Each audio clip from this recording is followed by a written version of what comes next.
Welcome to Sweet Life Beat Life. We hope this video helps. You begin by confirming prerequisites. Make sure Windows is up to date and you are signed in with an administrator account.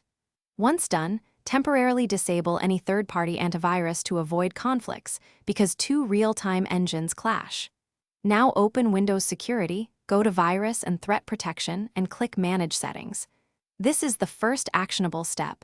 Toggle real-time protection and observe behavior. If it won't switch, proceed to the next detailed fixes without restarting yet. Next, you perform deeper system checks, open services, MSC, and ensure the Microsoft Defender Antivirus Service and Security Center are running and set to automatic. Start them if needed.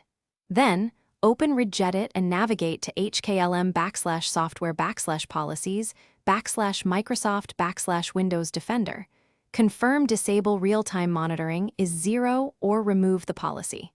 Once done, run PowerShell as administrator and use getMP preference to inspect settings. Use setMP preference disable real-time monitoring $false. Finally, restart your PC to apply service and registry changes.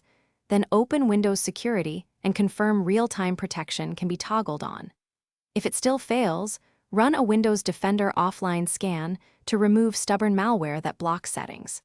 If problems persist, reset the security app via Settings App's Advanced Options and check Event Viewer for errors mentioning MS-MP-ENG or Defender. One key troubleshooting tip. If a group policy from work controls the device, contact IT because you cannot override domain policies yourself.